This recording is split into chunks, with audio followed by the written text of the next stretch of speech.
Sudah hampir 6 bulan serangan Israel ke Palestina dan untuk pertama kalinya Presiden Amerika Serikat Joe Biden marah. Gara-garanya 7 relawan kemanusiaan, salah satunya warga negara Amerika Serikat, tewas dalam serangan terhadap konvoi kendaraan World Central Kitchen asal Amerika Serikat di jalur Gaza. Saya bacakan pernyataan tertulisnya yang dikirimkan ke redaksi Liputan 6 SCTV. Saya merasa marah dan terpukul atas kematian 7 pekerja kemanusiaan World Central Kitchen, termasuk seorang warga negara Amerika yang terjadi di Gaza pada hari Senin 1 April waktu setempat. Israel telah berjanji untuk melakukan penyelidikan. Investigasi tersebut harus cepat dilakukan, harus ada pertanggungjawaban. Biden juga menyatakan Israel belum berbuat cukup untuk melindungi pekerja bantuan kemanusiaan. Begini katanya, inilah alasan utama mengapa pendistribusian bantuan kemanusiaan di Gaza menjadi sangat sulit, karena Israel belum berbuat cukup untuk melindungi para pekerja bantuan kemanusiaan yang berusaha memberikan bantuan untuk warga sipil yang sangat membutuhkan pertolongan. Inilah alasan. Biden menyatakan bahwa konflik Israel-Palestina ini adalah konflik terburuk yang ada dalam sejarah karena menewaskan banyak pekerja kemanusiaan. Biden juga menyatakan Amerika Serikat akan terus melakukan upaya untuk memberikan bantuan kemanusiaan kepada masyarakat sipil di Gaza dengan segala cara apapun yang ada.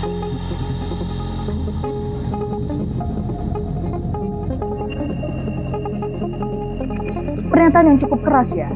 Tapi kalau kita ingat, Amerika Serikat malah sudah 3 kali memveto draft resolusi keamanan PBB di saat berbagai negara di dunia menyerukan gencatan senjata. Amerika Serikat juga memilih abstain sebanyak 2 kali. Ironis nggak sih? Dan yang bikin tambah nyesek, kondisi warga Gaza. Sejak serangan Oktober tahun lalu, korban terus berjatuhan, hingga Maret 2024 pun, PBB menyatakan lebih dari 32.000 warga tewas. Sebanyak 14.000 korban tewas itu adalah anak-anak. Israel bahkan dituding melakukan genosida terhadap warga Palestina. Mereka yang bertahan hidup juga tidak tentu arah, kehilangan segalanya, harta, saudara, orang tua, dan anak. Sudah seperti itu, bantuan kemanusiaan dari berbagai negara pun sulit masuk. Rekan kami Harvin Naksabandi sudah 2 kali mencoba menembus Rafah, perbatasan Mesir ke Palestina. Harvin ikut bersama Basnas mengawal bantuan-bantuan dari Indonesia. Dari pandangan matanya, Harvin melaporkan truk-truk bantuan masih antri panjang menuju perbatasan. Bahkan tidak jarang ada yang harus kembali karena khawatir basi. Tinggal selangkah menuju Rafah padahal tim Basnas dan juga rekan kami Harvin dihentikan, tidak boleh masuk. Giliran masuk ke arah perbatasan Rafah, akhirnya kita gagal menembus Rafah karena tidak diizinkan oleh otoritas keamanan Mesir untuk melintas ke arah perbatasan Rafah. Ya, kita tidak bisa melanjutkan ke perbatasan Rafah karena pihak otoritas keamanan menolak kehadiran kita untuk masuk ke perbatasan. Kita terhenti di checkpoint terakhir di arah Rafah dari kota Al-Aris. Tampak masih banyak truk-truk masih mengular mengantri. Kita tidak bisa melanjutkan ke gerbang perbatasan Rafah, tadi dilarang oleh otoritas keamanan untuk melanjutkan ke gerbang perbatasan. Kita hanya sampai di checkpoint terakhir dari arah Al-Aris menuju ke Rafah. Barusan saya sudah mendengarkan alasan dari IRC mengapa truk-truk bantuan begitu mengular dan mengantri cukup lama. Ternyata masalahnya ada di checkpoint yang berada di Al-Auga dan Nitzana yang memang otoritasnya dikendalikan oleh Israel, di mana jaraknya juga yang harus ditempuh oleh truk itu semakin jauh karena dibelokkan ke bawah lalu ke atas kembali. Selain itu armada dari PRC sendiri memang terbatas. PRC sendiri hanya memiliki 100 truk sehingga untuk mengangkut bantuan-bantuan yang masuk ke Rafah itu tidak bisa banyak. Itu tadi yang dijelaskan oleh teman-teman dari IRC kepada kami tim Amnesty TV. وده بيأثر على كمية تدفق المساعدات إلى الجانب الفلسطيني. Ini juga yang menentukan ya terhambatnya banyak bantuan masuk ke sana. زائد إن الكباسيتي الموجودة في الهلال الفلسطيني ما تستحملش كمية المساعدات اللي بتجي. Selain itu PRC, Palestine Red Crescent juga nggak bisa menerima banyak juga karena keterbatasan mereka. بالإضافة إلى التعنت من الجانب الإسرائيلي في إدخال هذه المساعدات. Selain keras kepalanya Israel lah yang menghambat bantuan masuk.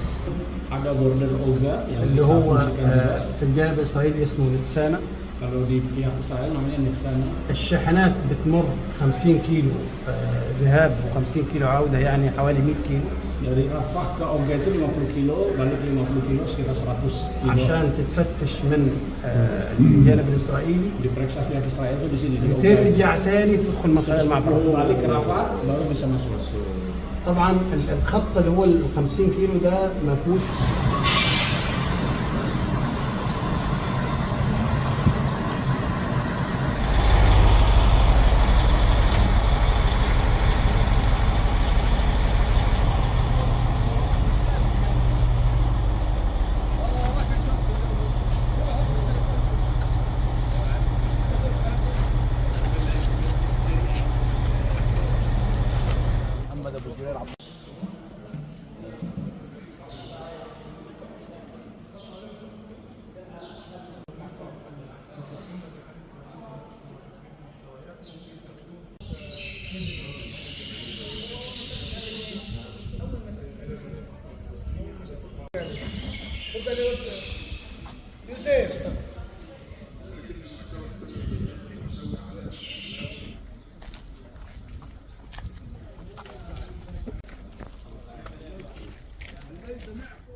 Hampir 6 bulan.